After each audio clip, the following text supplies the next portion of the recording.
You're listening to an event from the U.S. Institute of Peace, part of the USIP podcast network. For more information about our work around the world, visit usip.org and check us out on social media.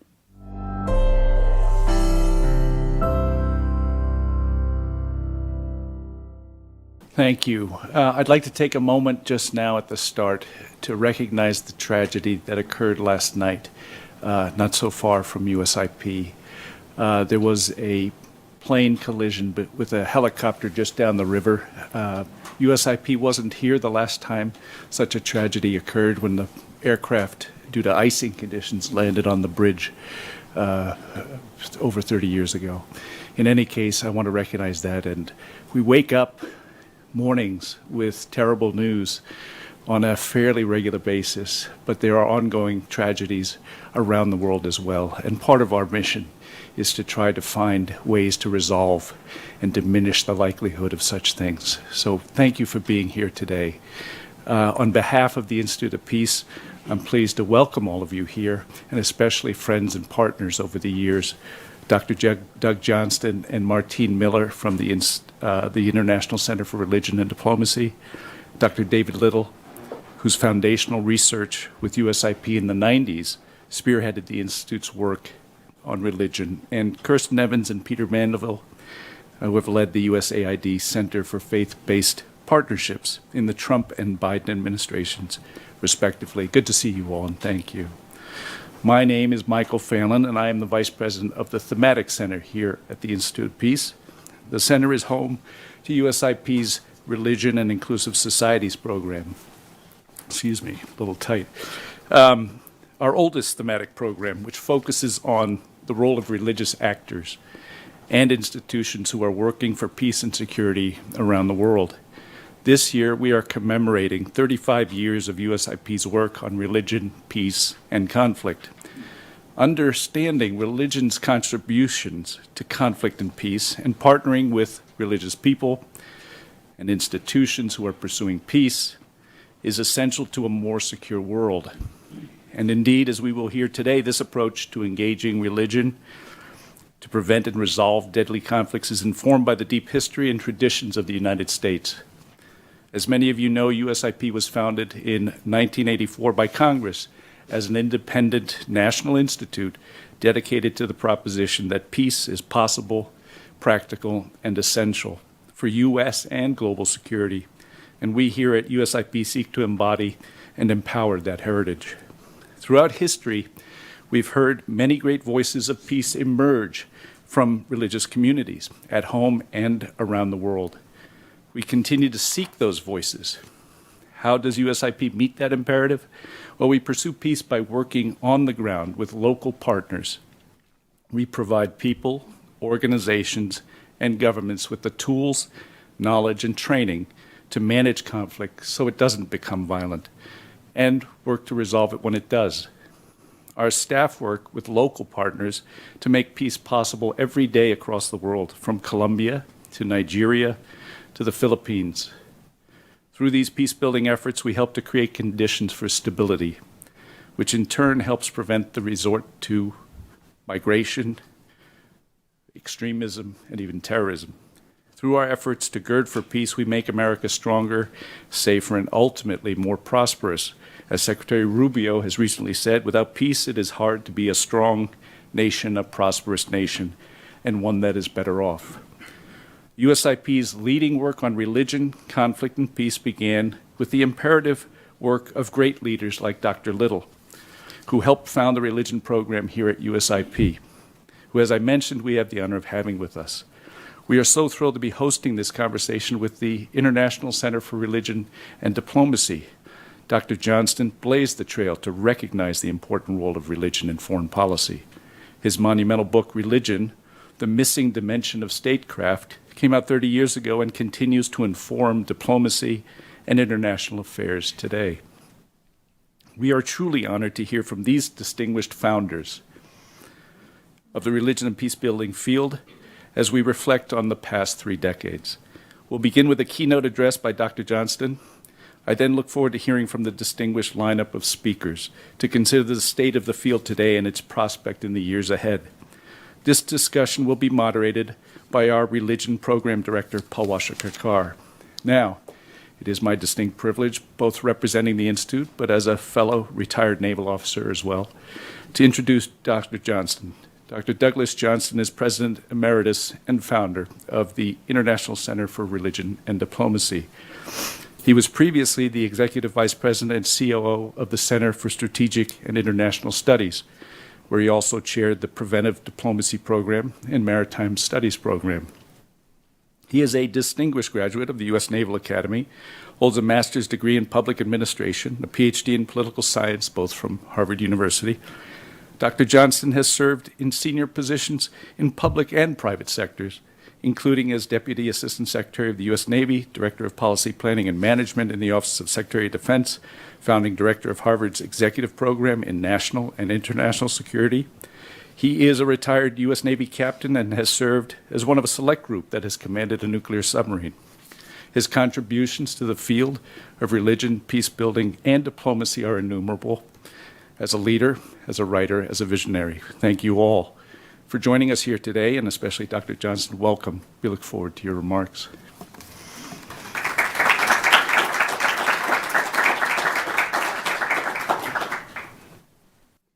Thank you for that very kind introduction, and thank you to USIP for hosting this event, and particularly to Martine Miller for initiating and coordinating it. Really, I think it's a rare occasion, and I'm very humbled by it, to say the least. We're here to sort of celebrate the 30th anniversary of this book, Religion, the Missing Dimension of Statecraft. And I thought that it would probably be appropriate to describe a little bit about how it came about and the impact that it's had. The genesis was back when I was teaching a course in international security at Harvard back in 1980. And I got to thinking about life after the wall.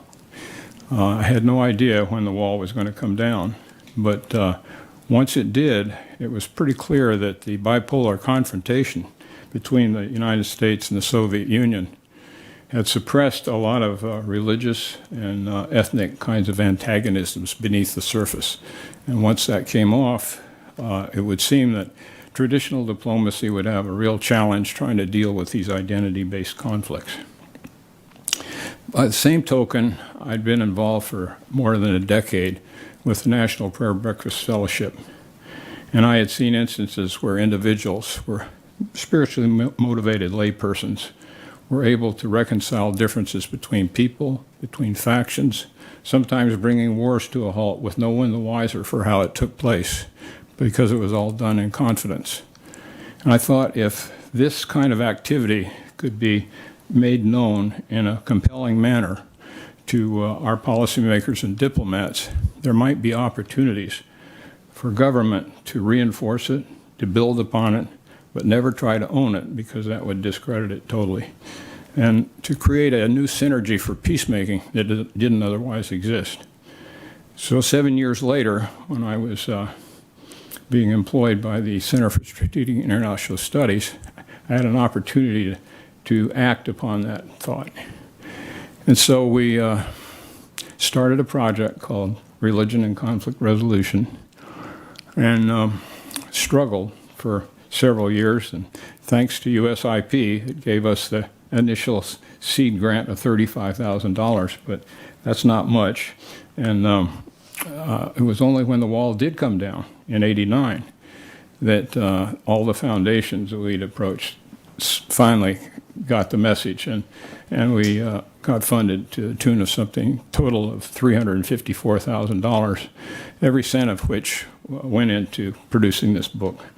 The purpose of the project was to examine the positive role that religious and spiritual factors could play in actually preventing and resolving conflict while advancing social change based on justice and reconciliation.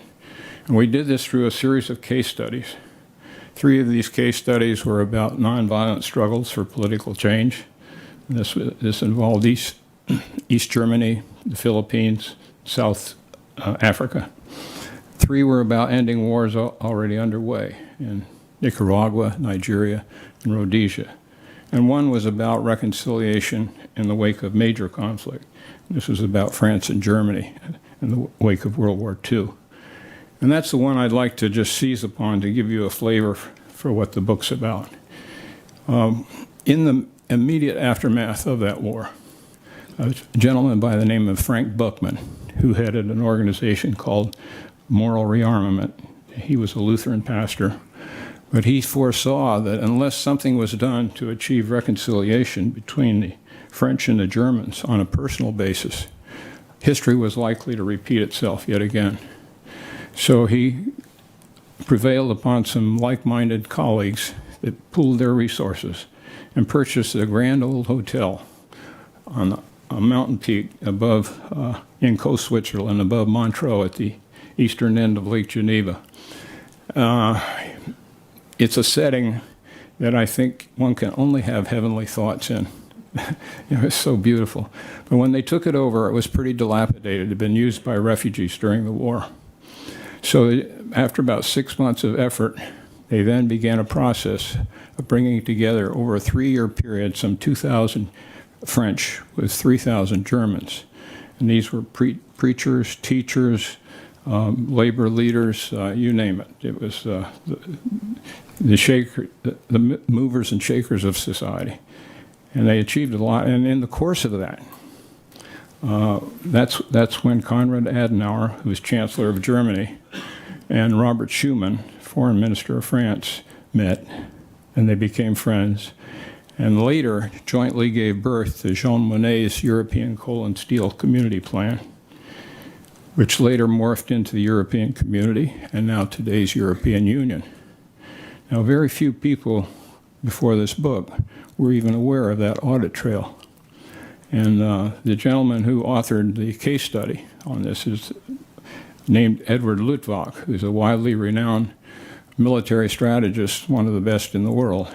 But he took this on and went over there, dug through the archives, did all the due diligence, and concluded, he says, the rapid Franco-German reconciliation after 1945 is one of the greatest achievements of modern statecraft. And very few people really understood that. So that was one of the... now, in the wake of the book's publication, it really hit a responsive chord around the world in the form of over 60 very glowing reviews in prestigious journals like Foreign Affairs, Royal Institute of International Affairs, newspapers, Washington Post, New York Times, full page in the Washington Times, half a page in the London Financial Times. It was just remarkable.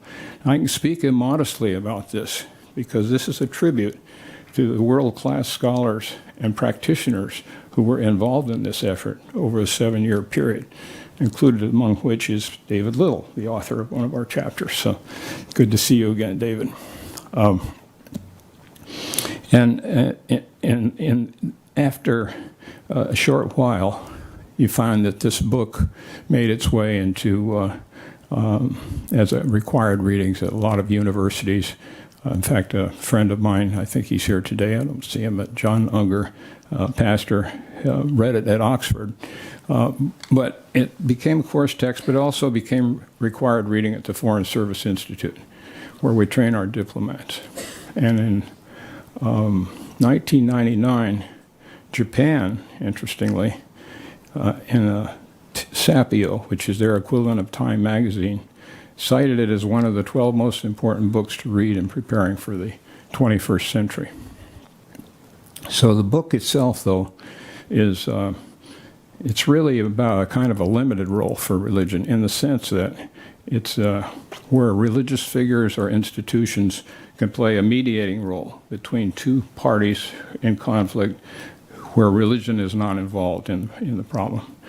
And where this can generally prevail and work is when you've got the approximate alignment of the political, economic, and security factors.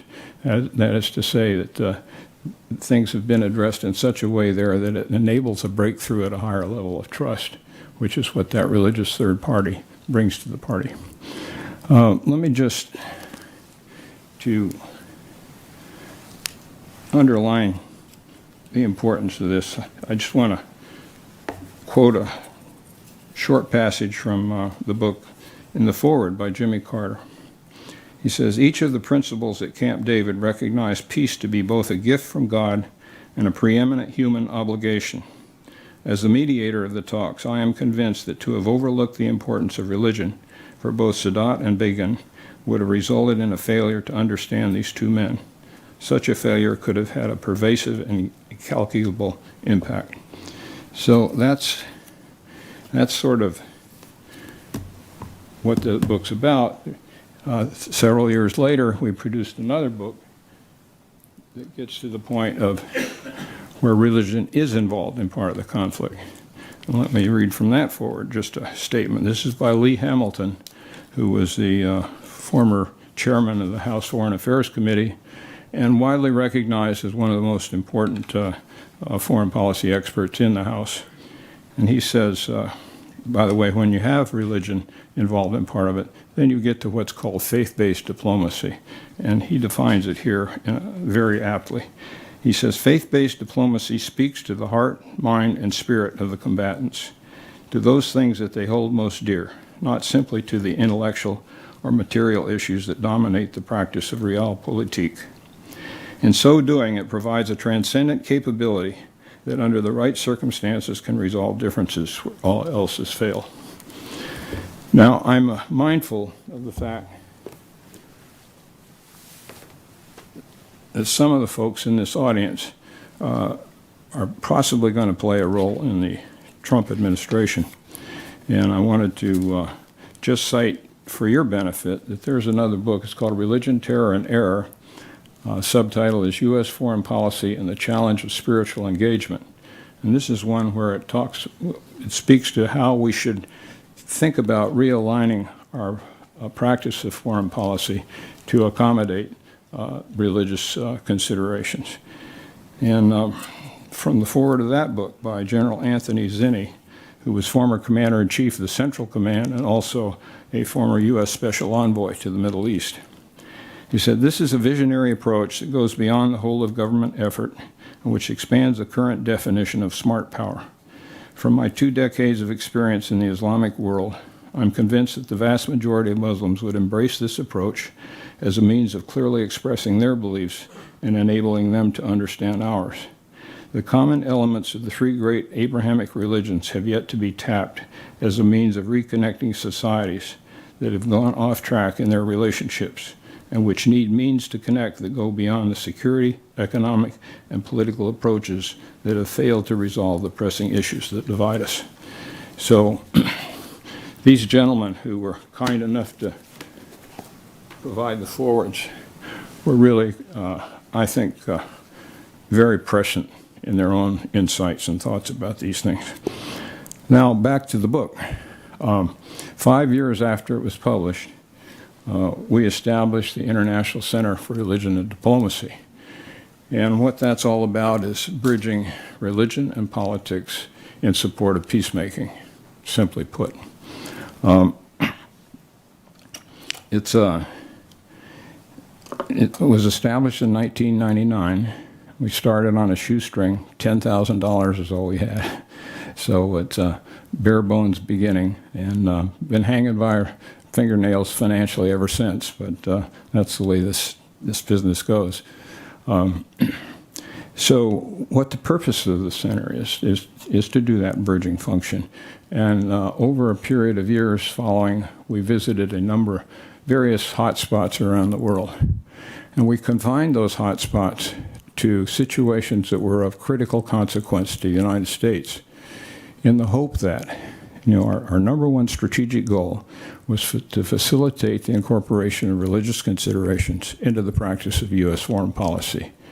And that was our hope, that foreign service officers, diplomats, and others, when they see us addressing the religious dimensions of some of these situations, conflict situations, which would otherwise go unaddressed, addressing the religious dimensions, and see what could come from that, that would inspire them to try to change their thinking a bit and take this more seriously.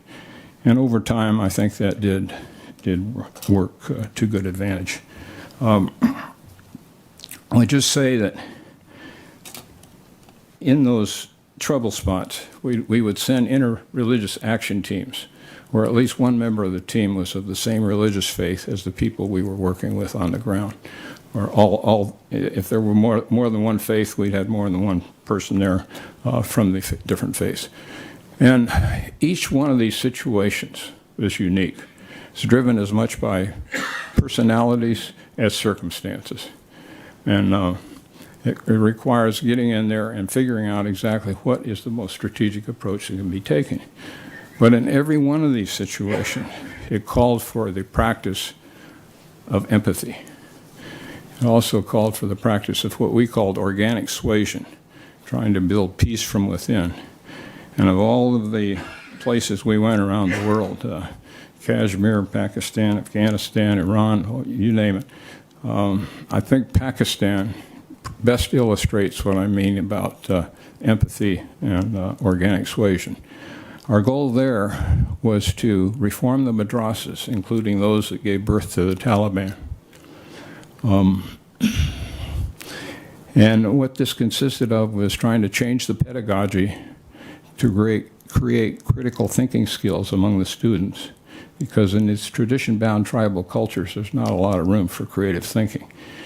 And to expand the curriculums to include the physical and social sciences, including a strong emphasis on religious freedom and human rights, particularly women's rights.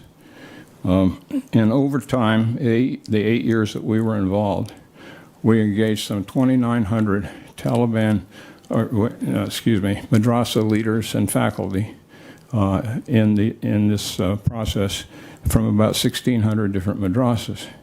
At the 8-year point, we passed the baton to an indigenous NGO that we had created, and those numbers now are 28,000 leaders and 12,000 madrasas. So the beat goes on. But I think it's important to understand why we seem to succeed where others had not, particularly the government of Pakistan. And there were 3 reasons. One was we conducted the project in such a way that the madrasa leaders felt it was their reform effort, not something imposed from the outside, which meant that they had a lot of ownership in the change process. Secondly, we inspired them with their own heritage, extending back in the Middle Ages, when madrasas were without peer as institutions of higher learning in the world at the time. It was only European exposure to them that led to our own university system in the West.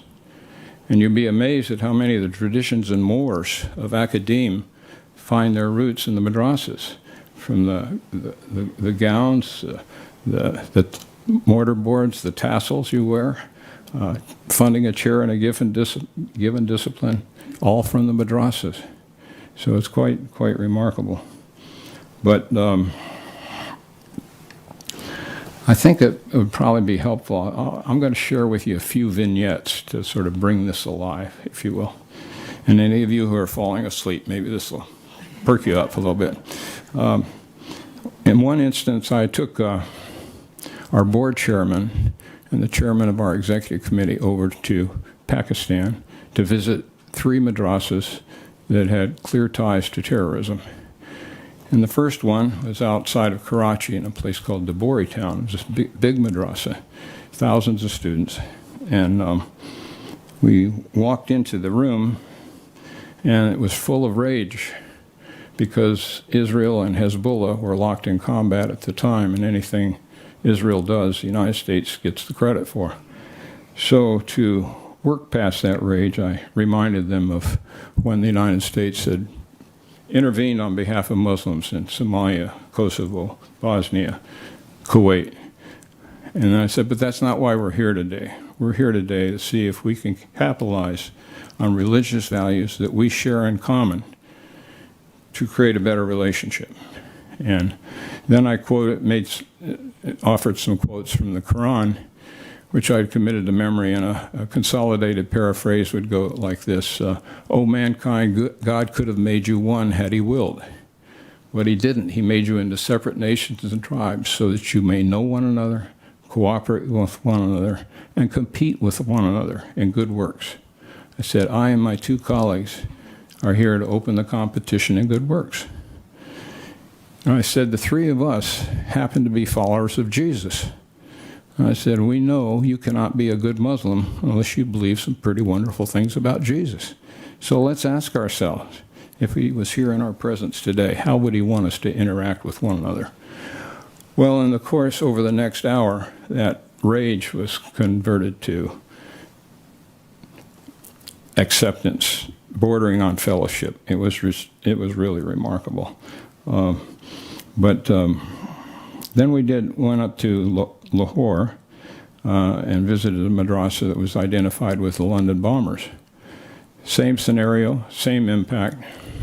And afterwards, the madrasa leader, who was a widely revered and somewhat feared individual, interacted with our project director on a couple of occasions. And each time he mentioned the fact that of the presentation we'd made up there and the question about Jesus, he says, it caused me every morning, I ask myself, what would the prophet have me do?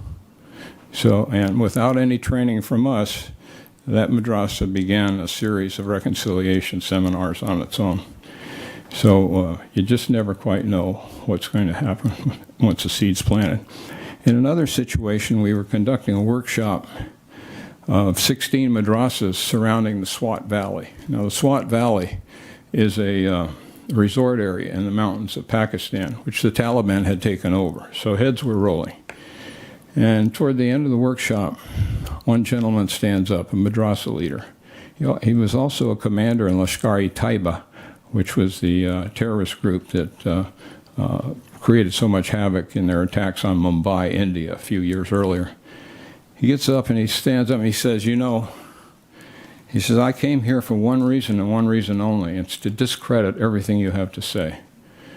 He says, but now, for the first time in my life, I feel like I've experienced the soul of the Holy Quran and its peaceful intent.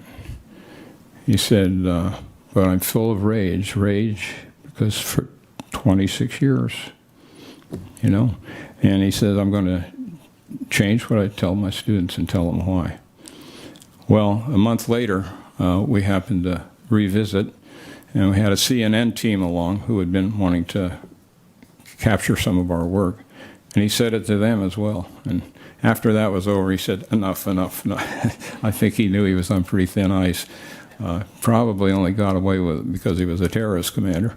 But then in another one workshop, one of the attendees was a Taliban commander of some renown, but he was very despondent. He'd lost 2 sons in the fighting. He says, we don't know what America wants. You come after us with guns, we have no recourse but to respond in kind. So this led to an invitation for me to come to the mountains to speak to their senior leadership on what America wants, which I did 2 months later. In the meantime, I made the rounds at State, Defense, and the agency to make sure that whatever I said was consistent with U.S. policy. And so I found myself, this is up in the Malacan Agency in the northwest frontier province of Pakistan in the mountains, and walk into a room. There's 57 Taliban commanders and several tribal and religious leaders. And I went through my preambles and trying to placate any foreign policy concerns. But then I said, the reason we're here today, and by the way, in each instance I would tell people that we were not from the government, and nor had we received any funding from our government, which was true at the time. But I said why we're here is to see if we can build upon religious values that we both share in common to create a confidence-building measure pointing toward peace, And then we engaged in a couple of hours of discussion, got a bit heated at times, as you might imagine. And at one point, At one point, one of the gentlemen stood up, a very tough-looking gentleman. He points his finger at me. He says, "I can't talk to you unless you become a Muslim." And I said, "Well," I said, "Muslim means submission to God. We all submit to God, therefore we're all Muslims." And everybody laughed, and we went on with our business. And I found out later that my project director and our indigenous partner, who had spent a month rounding these were all Afghan Taliban commanders who came over the border. They got uptight there because the standard scenario is you convert or you die.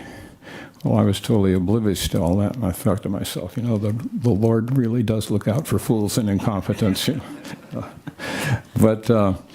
So we broke for prayer, then came back in a smaller group and developed a confidence-building measure.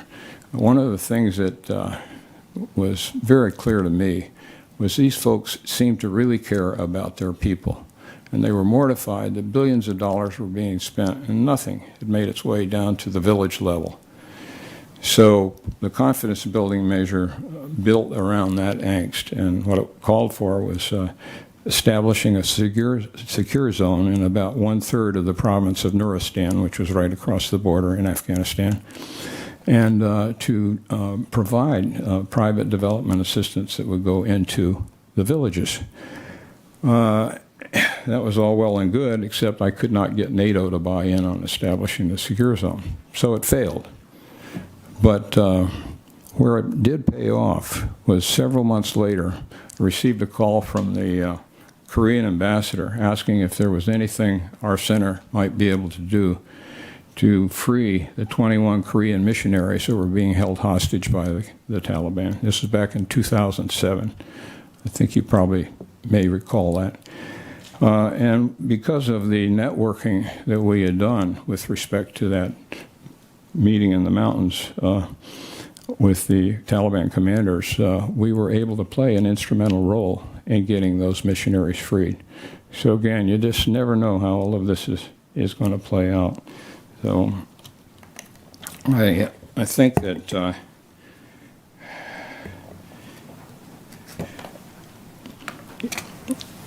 trying to collect my thoughts here, but I think on this business of draining the swamp of terrorism, I just want to tell you that bombs and bullets, they have their place, but that's not what's going to drain the swamp.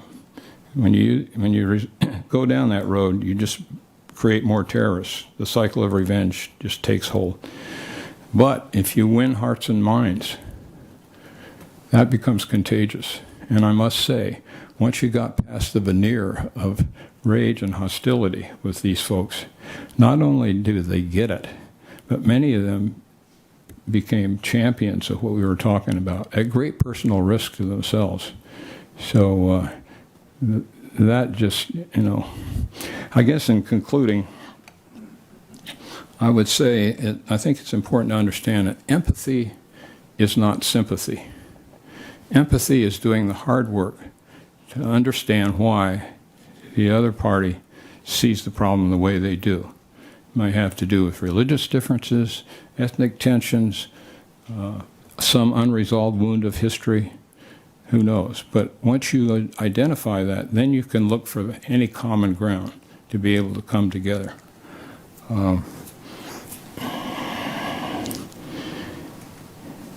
It's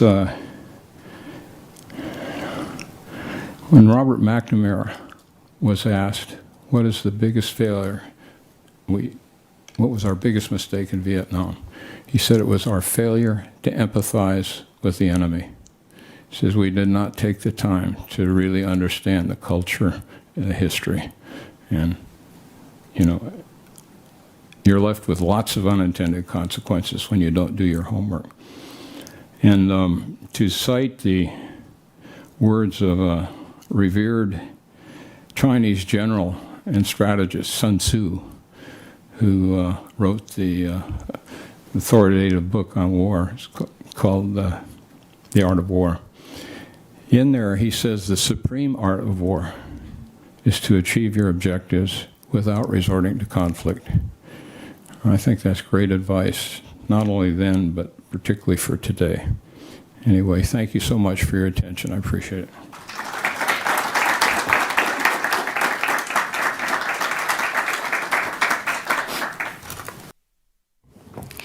Hello, my name is Palwasha Kakar. As Michael mentioned, I'll be moderating the panel, so please may I request the panelists to come join me?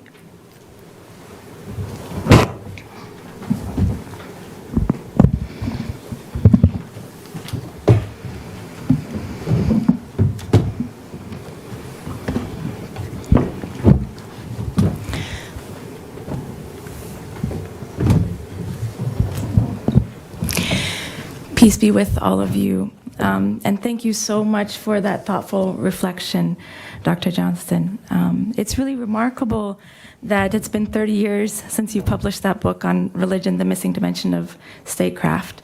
And so much of the world has really changed, and yet so much of that still is relevant today. So thank you for sharing those stories. On this occasion of the book's anniversary and USIP's 35 years of religion and peacebuilding, it's apt that we take a moment to consider the field of religion and foreign policy more broadly, and religion, peace, and conflict more specifically.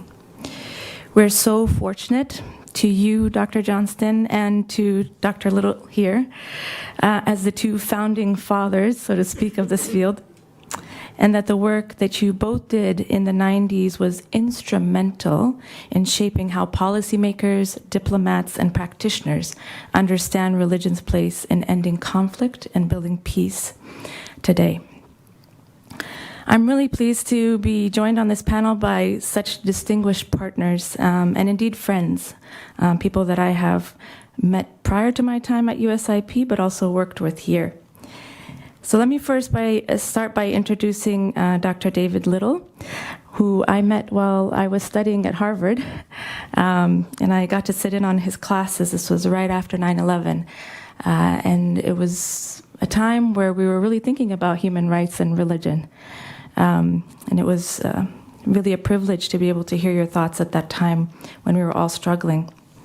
He's Professor Emeritus of Harvard Divinity School and a former senior colleague here at USIP on religion, ethics, and human rights.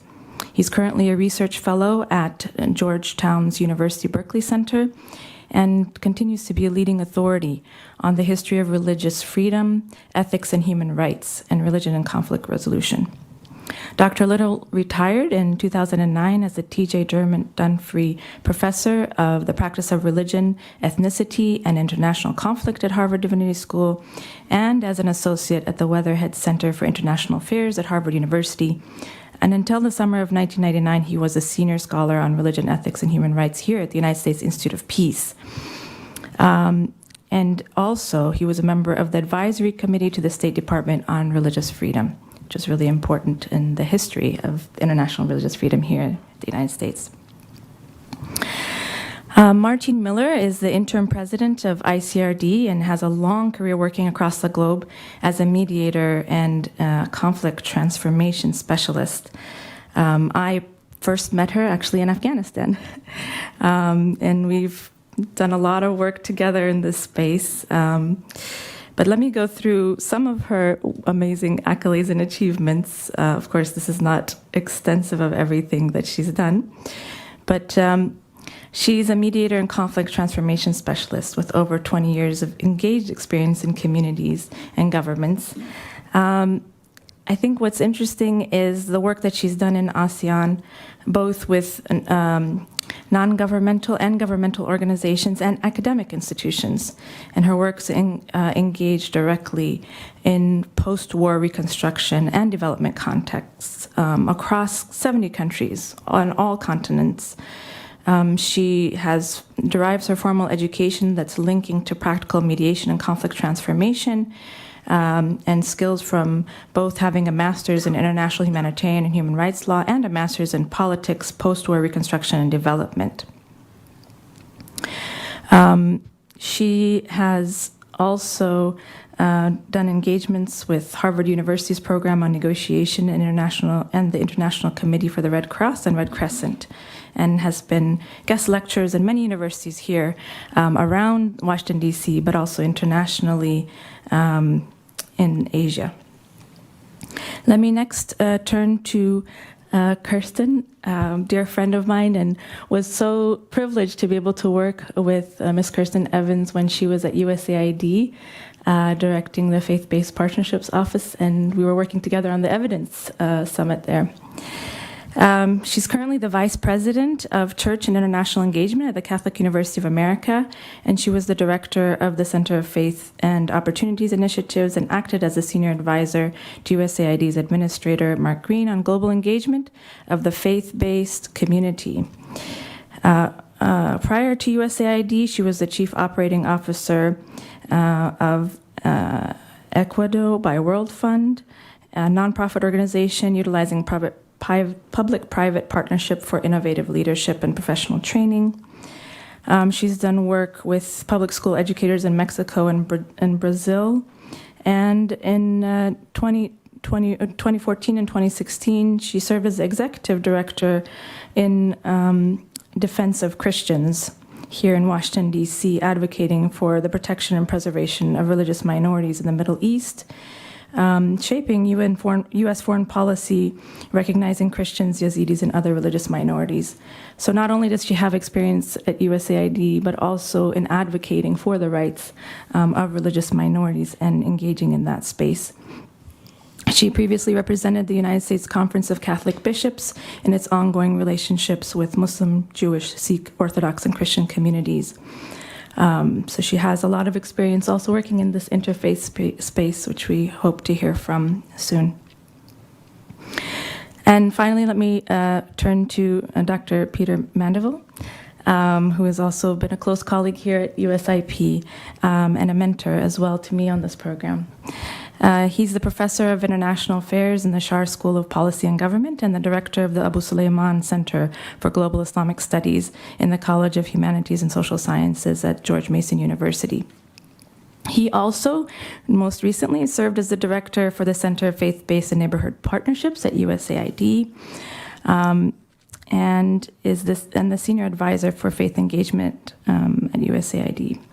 Prior to that, he was here at USIP with us as our senior advisor for religion and inclusive societies, and started many important initiatives and intra-religious and inter-religious dialogues, and looking at some very important issues related to soft power and religion here at USIP.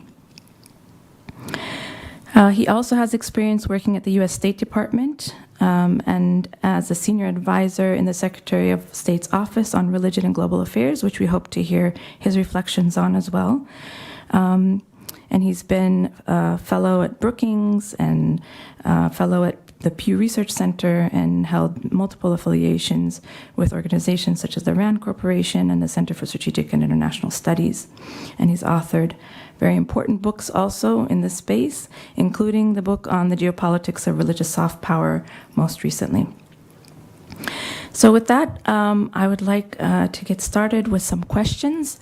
So first, let me turn to Professor David Little. Your work on religion and peace, human rights, and religious freedom really laid the foundations for some of the work that we pursue here at USIP through our program today.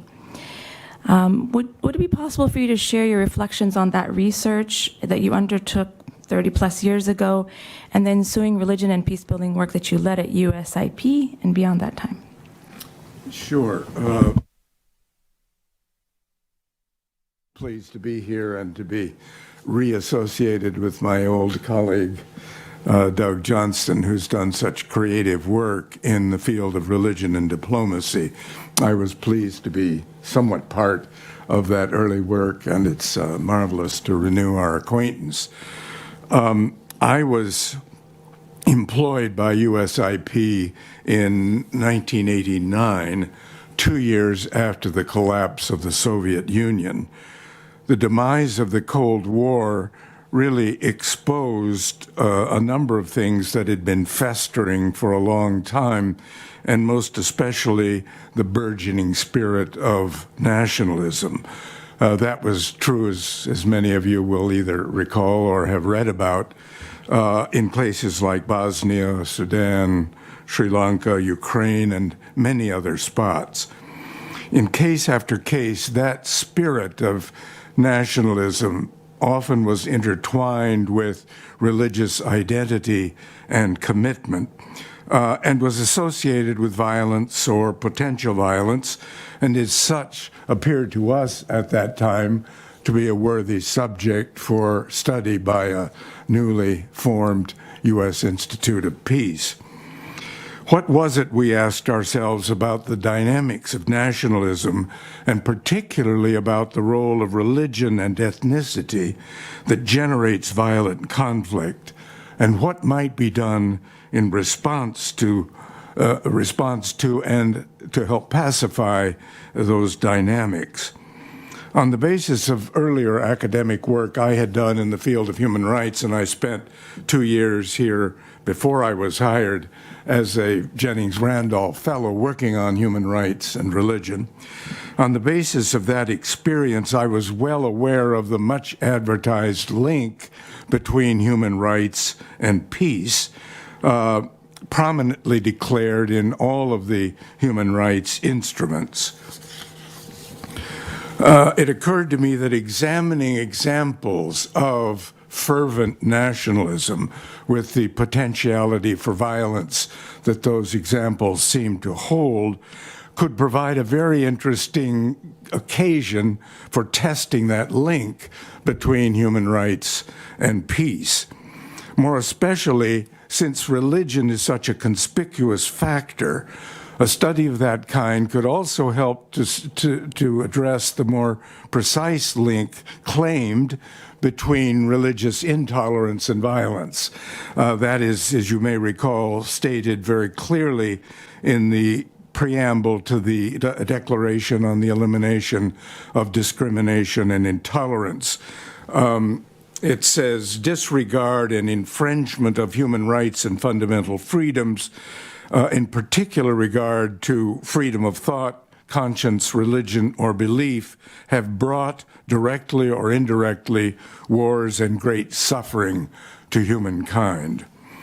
The general understanding of our approach was that historically, nationalism was the result of the breakup of the sprawling medieval system into a collection of distinct self-governing nation-states consisting of particular peoples or nations. It is the conjoining of people and nation, people and nation and state that constitutes the foundations of what nationalism is all about. In short, creating a nation state is what was the basis for the rise of nationalism. And as things turned out, religion seems again and again to be an important part of the self-concept that people have, or nations have, when they set about to form and administer a state. So that link between religion and nationhood, and then the formation of a state, seemed to us to be a very critical nexus that bore investigation. Clearly, religion often plays a crucial role in defining a people, whether it's various Christian groups or later Buddhist, Hindu, Jewish, or Muslim groups, giving religious confession and identity a huge influence on the formation and administration of a state. Again and again, both historically and in modern times, there emerged examples of what we at USIP called religious nationalism. That is a form of nation-state in which typically the state privileges one religious group over others, assuring to members of that group special legal and political rights, as well as special economic and social opportunities. Religious nationalism inclines toward authoritarian rule because, by definition, it resists implementing broadly representative political systems and opposes constitutional constraints on executive and legislative power that assure the equal protection under law. It does that in order to favor a particular group over others. The whole logic of religious nationalism drives in that direction. Religious nationalism recognizes a close tie between the favored religion and particular ethnic groups, as, for example, in Sri Lanka, Bosnia, or Sudan. And leading leading investigators like us to use the term ethno-religious nationalism. That seems particularly appropriate. It's not always the case that religion and an ethnic group team up, so to speak, but it's very frequently the case, and that's worth noting.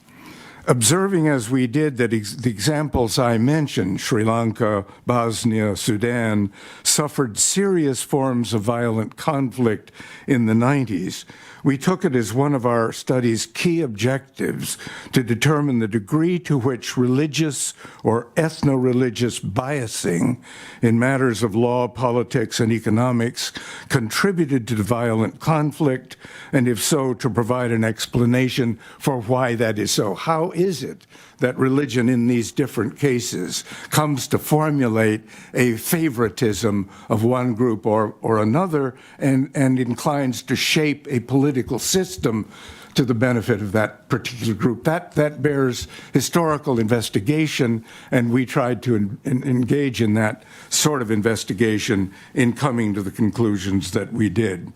There was a second feature to our approach, which is important to mention, a contrasting form of nationalism, which was less likely, we thought, to form or to cause violent conflict. We called that civic or liberal nationalism, borrowing from the literature. In contrast to religious nationalism, liberal nationalism, ideally at least, enshrines international human rights and guarantees religious pluralism and equal rights under the law, including freedom of conscience, religion, or belief, and the freedom individually or in community with others and in public or private to manifest those beliefs in worship, observance, practice, and teaching in the language of the human rights documents. Accordingly, liberal nationalism, in contrast to religious or illiberal nationalism, embodies liberal constitutional democracy and the rule of law. In our study, liberal nationalism remained very much an ideal point of reference. In all but one case, we did not touch on examples of it, though we consistently came across instances where, as it seemed to us, a large dose of liberal nationalism might have made a significant difference in reducing conflict. Our broader confidence along those lines rested in the well-tested theory known as the liberal peace. It holds, you'll recall, that at the international level, pairs of democratic states with a high incidence of rights protection have a low risk of military conflict with each other, though it must be stressed they do go to war with non-democratic states with way too much frequency. At the domestic level, similarly, liberal democratic states having a strong record of implementing equal rights experience less internal violent conflict than non-liberal examples. While I was at USIP, we published 3 separate studies on Sri Lanka, Tibet, and Ukraine. We also began work on Sudan and Bosnia, and I carried that work farther when I went to Harvard in 1999 and later published a book comparing the findings on Sri Lanka, Bosnia, and Sudan with the case of Iraq. So my purview broadened as I left USIP and went to Harvard. The cases of Sri Lanka, Sudan, and Bosnia, including Iraq, were all fairly consistent examples of ethno-religious nationalism with the expected propensities toward violence. In Sri Lanka, Bosnia, and Iraq, conditions have improved somewhat compared to the worst periods in in their history, but not much, I fear, at the fundamental level has changed, and it is not helping, therefore, those countries to move from an illiberal to a liberal form of nationalism. Sudan, as we all now, to our distress, know, is experiencing very violent and extensive ethno-religious conflict in Western Darfur. While the Han Chinese do not invoke religious warrants to oppress the Tibetans, the abusive effects of their ethnic bias continue to match the effects of a standard case of religious nationalism. Thanks to the Dayton Accords, the Bosnians are now not at war, but ethno-religious tensions seem recently to have flared up, showing again that the fundamental characteristics, which we worried very much at the time of the Dayton Accords, have not really been fundamentally addressed. Our study of Ukraine is a kind of outlier. In the 1990s, Ukraine was experiencing substantial ethno-religious conflict, not with high levels of violence, but it was very unclear to us at the time which way Ukraine was going to go. In our interviews, we saw some prospects for liberal improvement, which happily later materialized to an important degree. As we interviewed church officials, civil society leaders, and legislators, they seemed committed to supporting a religiously pluralistic society and providing significant space for the practice of religious freedom. The irony, of course, is that the serious efforts of Ukraine to move in a liberal from a religious national direction were thwarted not mainly by internal resistance, but by the external violent intrusion of a particularly distressing example of religious nationalism, namely Putin's Russia. So in some ways, the message comes home in very remarkable ways. The positive point about the self-generated liberalization of Ukraine leads me to emphasize that in our studies, we were constantly looking for local actors, and particularly religious actors, who were trying their best to break the death grip that religious nationalism seemed to have on those countries and move things in a different direction. And they did that by reinterpreting, much along the lines that Doug was talking about, reinterpreting their traditions in accord with a more pluralistic, shared, inclusive, diverse, if I may use that term, orientation. They found fresh ways to find connections between their traditions and support for human rights, democracy, and so on. We were able to identify some such actors in all the cases, though in most cases they were a very distinct minority. Ukraine was the only case where those representatives, very, very importantly religious representatives, gained prominence mainly after our study was over. I should add in conclusion that I'm well aware that the foundations of the liberal peace theory, and by implication the derivative conclusions of our USIP studies that I have drawn, they are vigorously being challenged and contested these days on all sides. The idea that there exist valid, universal, morally based human rights standards aimed at creating a just peace and holding to account the hegemonic interests of governing powers is hardly altogether completely accepted this day in academia and elsewhere. All I can say is I am devoting my declining years to defending those foundations as vigorously as I can, and I must emphasize that they were deeply strengthened by my work at USIP. I conclude by calling attention to the present-day virulence of religious nationalism across the globe. Israel, India, Iran come immediately to mind, but we mustn't leave out of account the United States of America. In a crowd like this, there is no need for me to belabor the evidence in favor of the rise of what is known as white Christian nationalism and the influence politically and socially that that movement is having. The key question now as in our USIP studies, is where will we find those religious actors and others who are committing to the thwarting the advance of religious nationalism and its propensity for hostility and violence. Thanks very much.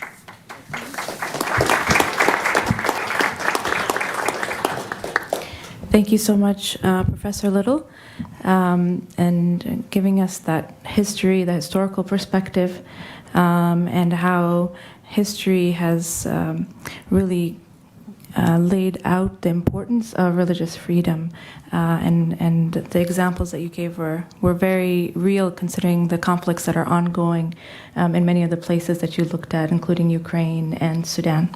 Thank you for sharing that. Let me now turn to Kirsten and Peter. You've both served at the helm of the Faith-Based Partnerships Office at USAID under the past two administrations. Kirsten, you were under the first Trump administration, and Peter under the most recent Biden administration. Could you share what religious engagement has looked like in the context of the efforts that you've led through the U.S. government's International Development Agency? Let me start first with Kirsten. Over to you. Palwasha, thank you. Is that on? Yeah. So thank you very much. Thank you, Dr. Little, for your remarks, and thank you, Palwasha, for the invitation and for the generous introduction that you gave earlier today. If you don't mind, Peter, I'll kind of jump in and make a few comments. And so the question being a little an understanding of the landscape, right, of religious engagement at the United States Agency for International Development. I want to start by making very clear I don't speak on behalf of the current Trump administration, nor am I authorized to, nor do I pretend to, right? That's not my role or my task. I'm very proud of the work that we did in the agency under the 45th presidential administration. I think we made amazing strides in the agency on many levels, and including on this topic. And I'm very proud of that work. But I do want to make clear that I'm not here on behalf of Secretary Rubio or the current administration. So, you know, when we arrived at USAID in the 45th administration, in I guess it would have been 2017, tasked with this office for faith-based engagement, right? One of the things that, having come from the space and having worked in advocacy for religious minorities here in Washington, having worked in the interfaith space, one of the things that was sort of obvious to me is that the State Department had this kind of renaissance. And I know my State Department colleagues, James is here, and others might push back on that a little bit. But the State Department had this renaissance with regard to its broader conversation on the role of religious actors in U.S. foreign policy. We had a very robust and active Office for International Religious Freedom that had done phenomenal work across many administrations. There had been a resurgence of interest in engaging religious actors, strategic engagement in foreign policy itself across the globe. And so there was a lot of intellectual heft and policy savviness that had been built around these topics in the State Department. And interestingly, for whatever reason, at USAID, it was a little bit more sparse, right, and a little bit more scarce. And that was kind of interesting to me, because if there's one arm of the United States foreign policy apparatus that deals with faith-based organizations day in and day out and day in and day out, and it's the United States Agency of International Development, by the very nature of the work that it does in the humanitarian space, in helping to build stronger, more stable societies through education, through healthcare. Faith-based communities are our consistent partners in the work that we do. And so one of the things we wanted to do coming into the administration was to really elevate the conversation around the partnership that we do have with faith-based communities globally in the work that we do. Bring that to the forefront of the agency's conversations and elevate the broader conversation. One large priority we had was to kind of thread the needle or thread the two strings of the tie, if you will, between the conversations on international religious freedom and the conversations on strategic religious engagement. And for whatever reason, and I'm not entirely sure why, but someone else might enlighten me that, it had felt like as time had gone on, those two conversations became more and more polarized politically in the United States, right? There was kind of a very robust conservative camp around international religious freedom, and the perception was that the strategic religious engagement camp was more left-leaning, right? And there was what I would say a very artificial understanding of a kind of U.S. political dynamic that was being placed on these conversations. And so one of the first things that we wanted to do was to help tie those threads, and we did that when Secretary of State Pompeo announced the Ministerial to Advance International Religious Freedom in 2019, USAID stood up and said, we want to participate and we'd like to put together a 2-day track, a 2 or 3 day track at this stage. I can't remember how many days it was. And our entire conversation was about this symbiotic relationship, how international religious freedom enables the United States government to do better partnership work on the ground in our foreign policy goals, but also how those partnerships that we have on the ground also help to generate long-term a better landscape for the universal human right and civil and political rights of international religious freedom. And so this very symbiotic yin and yang relationship between the two, and I guess in some ways trying to dispel the idea that these are two separate entities, it's really the trajectory of one long conversation, right? It's an arc of a single conversation on how the U.S. government approaches the reality of religious actors in our foreign policy. And so that was one major priority that we had. We also wanted to elevate the conversation internally in the agency, and we realized that a lot of our workforce was still very sheepish when it came to partnering with faith-based organizations internationally. They were afraid that they were going to overstep their bounds, that they were going to inadvertently walk into dangerous territory between the separation of church and state. And so we wanted to elevate that conversation internally as well, and we launched an evidence summit for strategic religious engagement inside of the agency in order to better educate our own workforce on how they could interact with religious actors and faith-based organizations in the field in order to better achieve their goals and also do so comfortably. Launching as well some training, which I know still continues to take place. We look to lower the barriers for faith-based organizations that wanted to work with USAID. We heard consistently with our faith-based partners that they felt that they were given undue scrutiny and they were often overlooked because of their religious identity for partnership opportunities with the U.S. government. And so we worked very hard to lower the barriers that faith-based organizations would find it easier to become an active partner with the U.S. government in the humanitarian or development work that they were doing globally. And we put a strong priority on as well, making sure that we were protecting the consciences of our own religious partners in the policies and that we put into place. So a deep sensitivity towards the religious convictions of those communities themselves, and trying to put strong safeguards against instrumentalization or coercion in which those communities could potentially feel that they were either used or coerced for policy ends or policy goals which didn't actually reflect their religious convictions. So those were some of the concerns and some of the priorities that we put into place, and I know my time is up. So I'll leave it at that and let Peter move on. So thank you. Thank you so much for going over that history. It's really important to hear that. Let me turn over to Dr. Mandeville. Yeah, thank you very much, Palwasha. I mean, I'm delighted to say that During my time leading USAID's Center for Faith-Based and Neighborhood Partnerships, as it was called during the time, so much of what we did was actually about building on the enormous progress that Kirsten had made. And I'm delighted to be able to say this because it speaks to a much important larger point here, which is the fact that in a time in which there is so little consensus in this country about anything, having an area in which there is bipartisan consensus is incredibly important. I'm happy to say that what we have been calling in recent years strategic religious engagement in U.S. diplomacy and development is one of those rare areas of bipartisan consensus.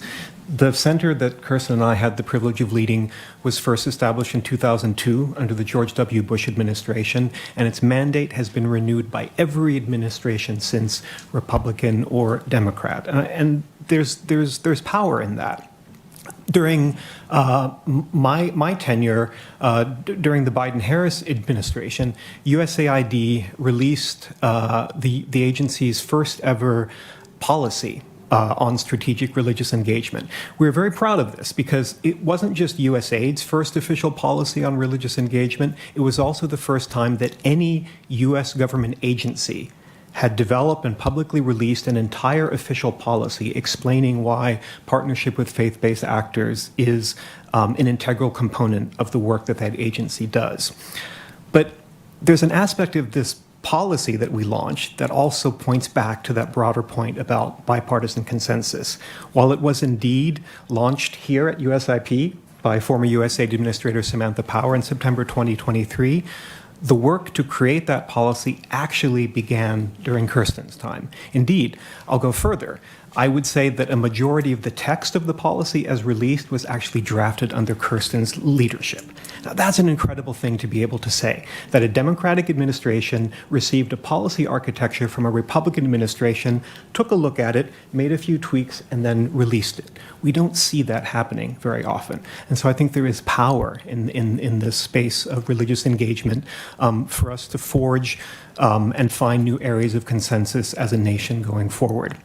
What I briefly want to say about kind of what we sought to prioritize at USAID's Faith-Based Center during the time that I was there was really kind of three main things.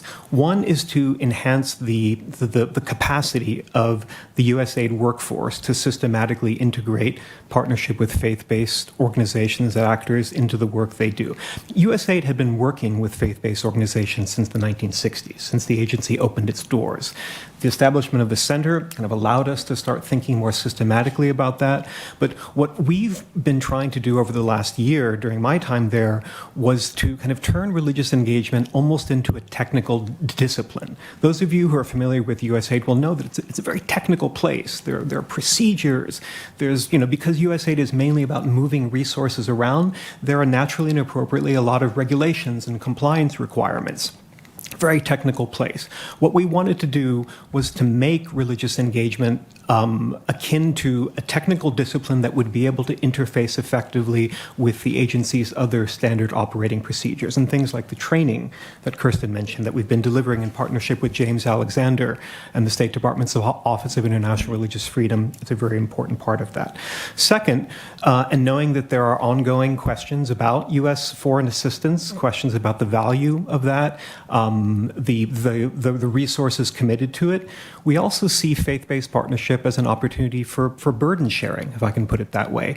While USAID has often relied on faith-based organizations as implementers of its programs, basically providing funding to faith-based organizations to implement our programs, we need to be more aware that in the world today, there are many religious or religion-adjacent entities and organizations that don't want U.S. government funding. They have their own resources. They have their own enormous capacities, and they have values that often align with the goals of U.S. development and humanitarian objectives.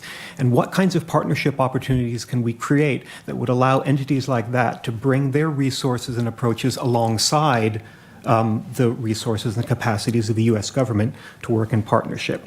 And finally, as we hear in more and more discussions about renewing American leadership in the world, I think that our comfort and our capacity to think about and work with religious leaders is a distinctive aspect of America's place and persona in the world.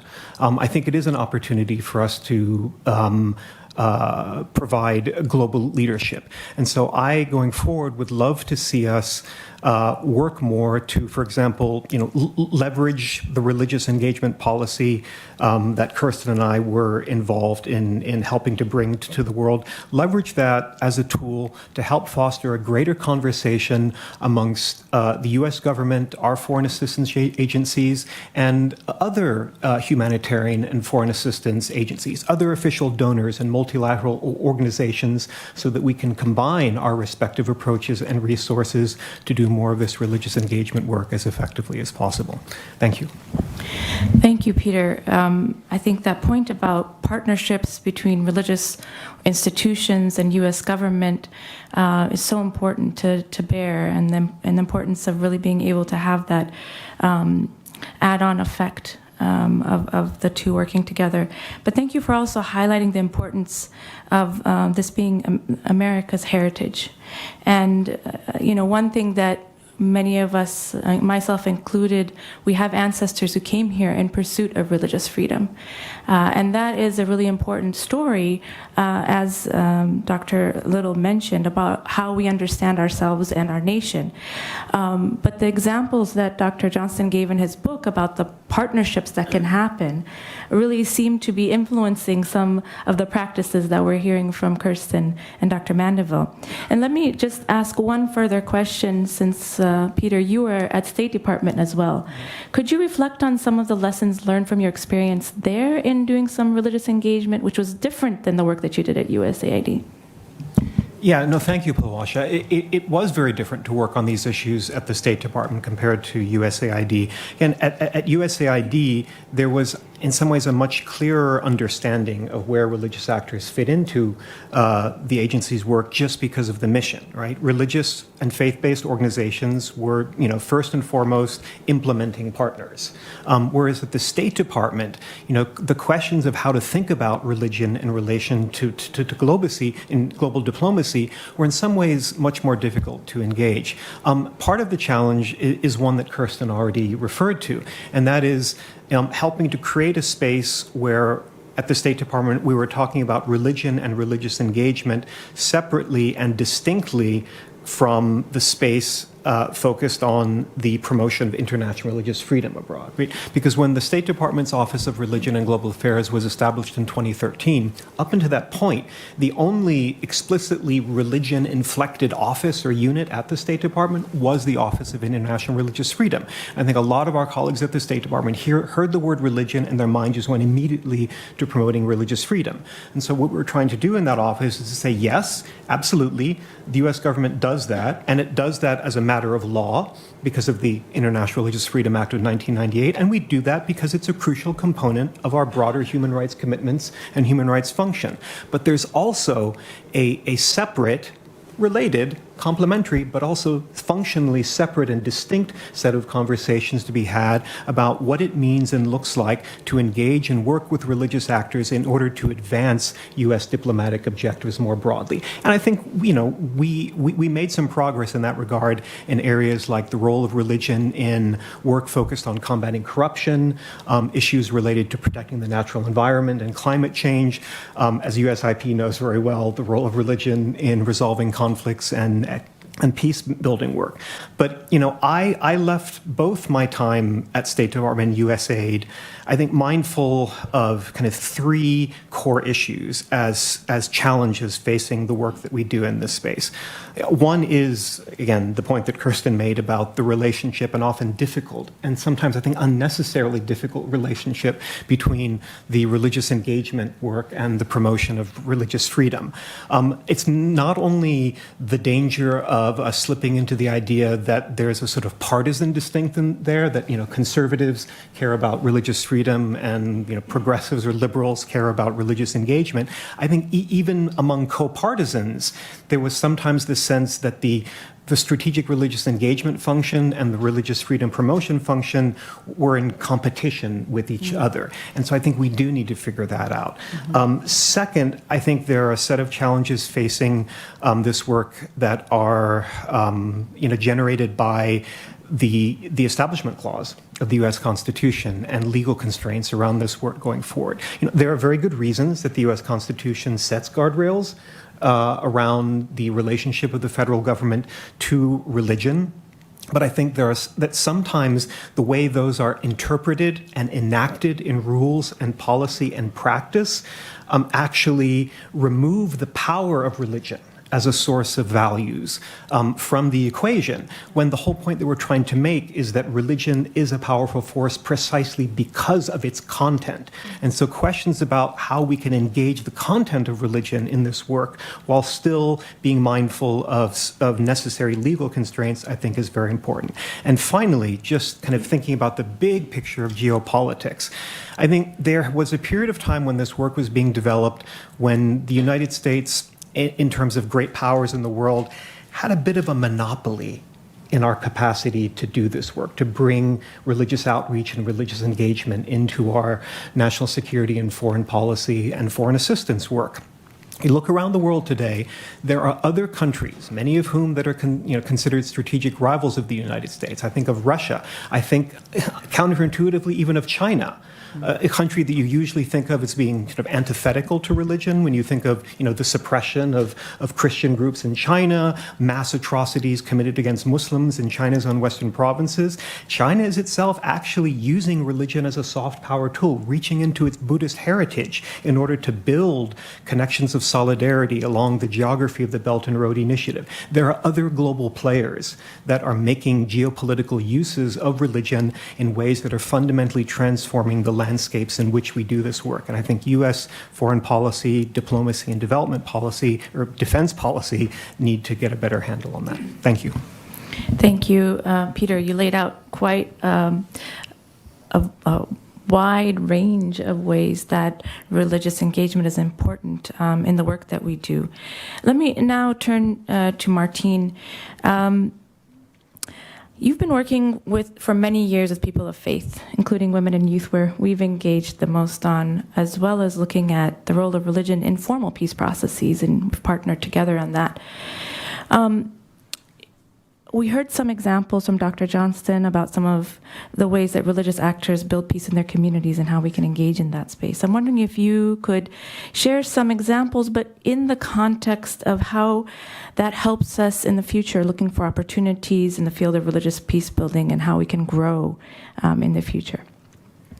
Thank you, Palwasha, and thank you everyone for being here, and thank you to USIP for co-hosting this event. It's been a work in progress, and it's a pleasure to be here. First, I want to highlight something. When I first started, I started in the State Department many, many years ago, and at that time, the discussion around religion was quite sensitive. So I worked in the Department of Human Rights and Labor, and we were working on the human rights reports, and at that time, they also wove in the international religious freedom reports. As I look and reflect on my career of working in conflict settings, progressively over the more recent years, what we've seen is a plethora of organizations that have developed in this space, where ICRD, Religions for Peace, USIP were some of the only first ones for a very long time. Also, the development of ambassadors for religious freedom, for instance. So we've seen this space grow and deepen. We still have a lot of work ahead because of the different dynamics that are taking place that we see on a daily scale, and look at the trends and trajectories of those contexts that we'll talk a little bit about in a second. First of all, I want to start off with last night, we went to sleep with news of first responders in the Potomac. This morning we woke up with news of first responders still at the Potomac working on recovery efforts. A big thank you to those first responders for all the work that they're doing. And also looking at, as I sat and I reflected on that last night and this morning, a lot of the colleagues and friends, now they're almost like family members, are those exact same first responders in their communities. I only have a few minutes, so I want to just very briefly highlight some. There are numerous more. There are colleagues sitting in this room that have a deep understanding of this space. Lujane is standing here. Lujane, put your hand up and wave at everybody. Aisha could do the same. Amira, Ray is in the back. We have our colleagues from Georgetown that are working closely with us, just to highlight some people in the room already that you could meet with after. I want to highlight a few things. I'm going to start with, oftentimes we look at conflict based by bound by borders. So we're talking about nation states, but oftentimes conflict doesn't stay within those borders, it ripples. We often have epicenters of conflict that have a creative way of rippling across regions and globally, and we're seeing that today. So I'm going to highlight a few of these. For instance, many years ago, we were very thankful for support from Norway to do an initiative within South and Southeast Asia that looked at the dynamics taking place and the interreligious dynamics that were playing out and the atrocities playing out in the region. During that time, we worked very closely with religious actors that sought, advice on what to do within the region, and we collaborated with them to create almost a network of religious actors that really looked at the broader region that they're living in, the implications for violence against others, and what that meant, and what role they could take as first responders, or what we identified as first movers. From that initiative, those religious actors, where they didn't necessarily see themselves as peacemakers, really stood up and said, okay, this is what we can do in the region and for our communities to build peacemaking efforts. And I'll give you a few examples of that. At the time, we were seeing a lot of violence against, for instance, the Rohingya population in Myanmar. We collaborated with Sri Lanka, Thailand, and Myanmar at that time, and also Bangladesh, and looked at the role of those religious actors in that space and what roles they could take forward. One thing they identified that they wanted to do as a collaborative effort is build an early warning and response mechanism. They had heard about it, they'd thought about what that could look like, but they had never really thought deeply about how they could do it in practice. So we brought them together and they worked on what is an early warning response mechanism look like? How could they engage that within their countries, but also support each other across the region in that response effort? And so as we started talking about that and convening around early warning and response, what they started doing was forming interfaith councils and interfaith communities. And when they heard a rumor, for instance, in Myanmar, they all came together and they got together and they said, okay, how do we address this rumor? They dispersed the communities, communicated with their communities, and talked about the rumor and tried to better understand the rumor and de-escalated the violence. They also would escort people home if they felt there was violence that would be possibly implemented or held against them because of the situation. It's one example of many that happen within the South and Southeast Asia region around the dynamics that were taking place there. That network still lives today. They're really thriving, they're really working, and there are numerous people who get highlight that are doing amazing things across South and Southeast Asia. Another example would be Libya. During the fall of Gaddafi at the time, there wasn't a sense of being Libyan. The country broke down into regions, and so we might see that play out in the Syria case as we move forward and how that looks. What the religious and traditional actors did was they came together, formed a network, and they said, how do we become a movement of actors that we can discuss across our regions key conflicts that we're seeing, and how do we work through them, and what does it look like across the borders of our country? And then they identified a way to look at 3 conflicts that they could work on as traditional religious actors to mediate those conflicts. And so the idea from that group was to create a social contract within Libya. So their role was to think about how do we make sure that Libyan society works together and sees themselves as one society to work together rather than divisions. At that time, we also brought in young people, and then we also brought in women of faith actors into that space. Actually, the biggest conflict by bringing this group together actually happened between the traditional religious actors and the young people. And so we took a lot of time in engaging those 2 actors together to create a diplomatic space for them to be able to discuss their grievances and concerns, and then they solidified their role. Another one is now we're working closely on Sudan. There are colleagues in the room I know that are working closely on Sudan as well. That was a direct request from many, many years of working on Sudan. And their direct request is, how do we come forward as religious actors, as a religious community, and support peacemaking and engage at that peace process, peacemaking level. And so we're currently in that context at the moment and working closely with them to be able to achieve a goal there. I know we're hitting 11:30, but I'm going to mention one more point. We've been working closely over the years with USIP on the role of women of faith actors. There's a significant element to that, and Charity is going to give me a timeout, but there's a significant element to that. And the significant element to that is that oftentimes it's been interesting that women in these spaces don't recognize themselves as peacemakers. But the amazing work that they do to negotiate, for instance, the release of prisoners, the demobilization of children affiliated with armed forces, various steps in their communities has been significant. And I think that's one focus we need to continue to place on this space. We often we think of religious actors as male, but the role of women of faith actors in these spaces has been significant based on the studies that we've been able to pull forward and advance. So that's one other thing I want to highlight. The other thing we're working on is also, we talk a lot about division within the U.S. Ray Kim is sitting in the back. Ray, I'd like you to put your hand up.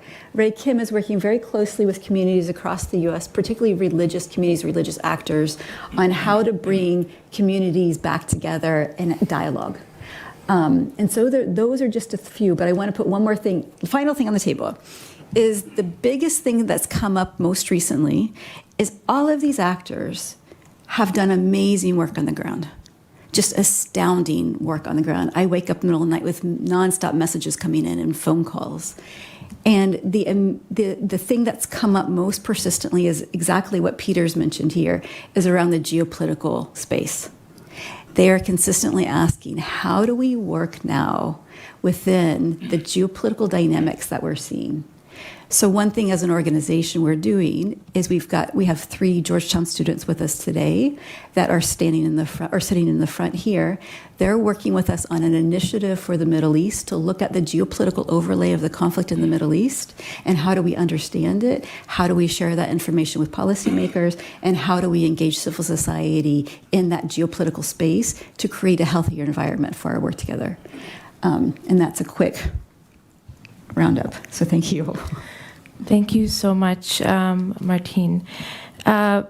I know we are here at the end of our time, but I wanted to give an opportunity to Dr. Johnston to also answer the question about the future and really where he sees this book going, the recommendations in your book and the things that have evolved over time. What would be the most ideal implementation, if you could just summarize today and as you look forward to the future? Well, thank you for the question. I think that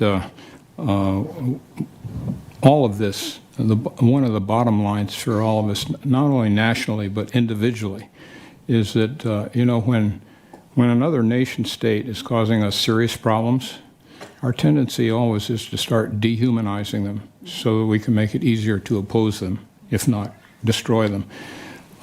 When in fact, if we could change that paradigm to reacting empathetically and trying to determine where is that common ground where we can even possibly come up with a win-win situation. But sometimes that's too idealistic, but we need to do some real soul searching in terms of how we react to, and at a personal level in our polarized atmosphere today, the same principle holds. One thing I would just say in terms of the State Department, in some levels, they took this to heart. For example, when Secretary Madeleine Albright had an advisory committee, I think it was about 20 folks. I think you were on it, David.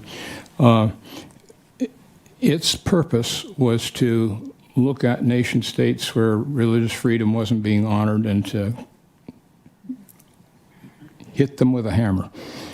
Well, when this book came out, they actually said, okay, half of us will be doing that, but the other half are going to be looking for examples that are models that we can emulate. See, lift up, don't curse the light, the darkness, lift the light. And that's what we need to do. There are other aspects of what we've recommended that I think have yet to be implemented, if they ever will be. One of which was the idea of, in those countries where religion has particular salience, we need a religion attaché, somebody who's equipped to kind of deal with these sorts of issues. When you look at the different attachés that we do have in the mix, some of them are terribly irrelevant compared to religion. So that has yet to happen. I also would just say, in looking to the future, one of the, I think a tremendous oversight on our part is that in none of the Middle East peace processes has religion ever been at the table, not even in a one-off capacity. But when President Clinton had Ehud Barak and Yasser Arafat to Camp David to try to do another Jimmy Carter kind of thing, Barak exceeded his mandate. It was like he was giving away the store, and it was very questionable whether Israel was going to support that. But he met a dead silence from Arafat, because Arafat was not equipped by Islam to speak on matters like this final dispensation of Jerusalem and these sorts of things. So I think what's needed is religious leaders coming together, develop a religious framework for peace on which the political leaders can build. Because otherwise, we're going to always have this disconnect, and we're never going to ever find peace in the Middle East. So that would be my plea, to at least give that some thought. Thank you so much for giving us that vision and inspiration for some steps forward. So as we close, I just want to give every panelist one last word. So if you could summarize in one sentence your response to Secretary Rubio's call that has asked us to answer that in everything we do, how does our work make America safer? How does our work make America stronger and more prosperous? So in your own words, in one sentence, how would you describe religious engagement in global diplomacy doing that? So can I start with you, Dr. Johnston? Well, I think that particularly when you look at religious freedom, when you don't have religious freedom, there's no escape valve for the pressures that build in that arena. And stability suffers in the big picture. Stability suffers. Stability is what private industry needs. It's what all of us need to be able to get on with our lives. So I just, that would be my thought with respect to that. Thank you for that, religious freedom. That's a big question, Palwasha. I'm going to dream about this tonight. I would say, I think, I agree with Doug. I'm really impressed by you saying, as I always am when we have an opportunity to meet, to talk about the role of religious actors in the Middle East at the moment and what positive roles that they can play and how impactful and effective that will be as an example globally, and what that would mean for the safety and security of everyone across every religious faith, and also for the safety and security in the United States. Thank you. In one sentence, I suppose I would say work civilly but persistently to offer a different vision of the nation state from that offered by the religious nationalists. Peter, one sentence. One sentence?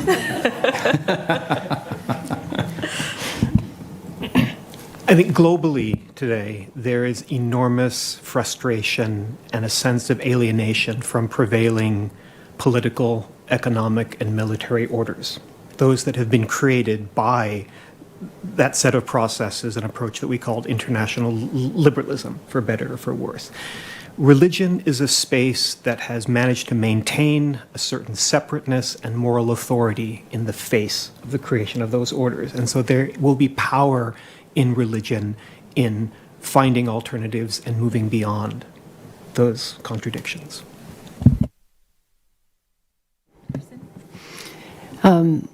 So forgive me for stating the obvious, but sometimes the obvious is worth stating, right? I'll just conclude kind of summarizing the safest and most prosperous place for the American people to be in a global world is a world in which principles of democracy, freedom of speech, freedom of conscience, freedom of assembly, freedom of political action, freedom of civil action are principles that are embedded across the globe, and that builds for us a world in which we have natural allies and natural synergies.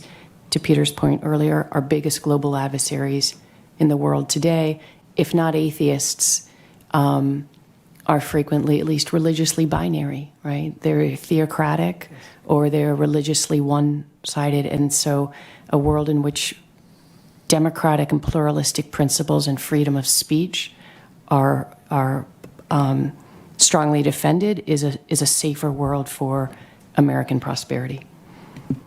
Paul, Thank you. Yes, could I add just another thought as well? please. One of the overriding concerns in national security is the prospective possible marriage of religious extremism with weapons of mass destruction. And one of the things that ICRD has done a lot of is trying to counter violence, terrorist thinking by engaging conservative members of those religious communities who aren't hard over on the violence, who are not the extremists. They are the ones that the extremists will listen to the most. So you engage them, and that's something to keep in mind as we move ahead, because that problem hasn't gone away. And I think all of us are kind of concerned about it. So. Thank you so much, Dr. Johnston, and for all of the panelists. You did a wonderful job of summing up, and I heard a lot about religious freedom and how it relates to stability. So first, a round of applause to all of our panelists.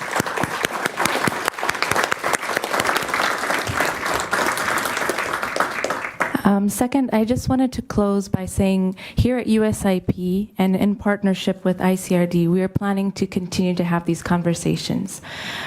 We have been able to convene and host bipartisan conversations, some of the difficult conversations that Peter mentioned, and we will continue to host those spaces here to make sure that there is communication across the lines and there continues to be bipartisan action in this space. Martine, is there something you'd like to add?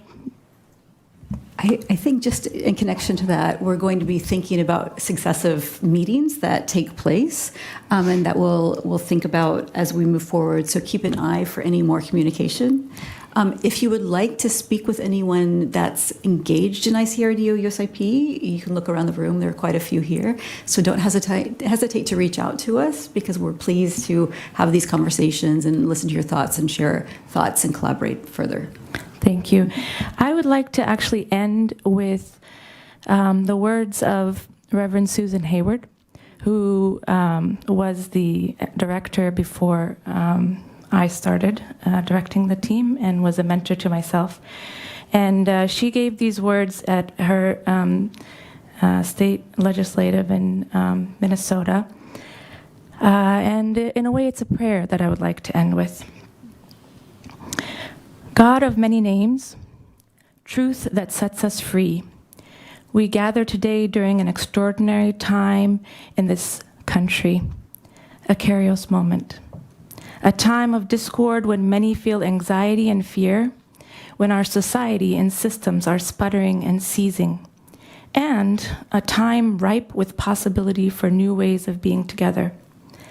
May your creative and disruptive spirit arrive here today and loosen what has become stuck within us and between us, liberating us to move forward for the cause of love, pulling out a new world from the chasm of our own making. Thank you all. Thank you for listening to this event. If you'd like to listen to more events or explore our other podcasts, visit usip.org/podcasts.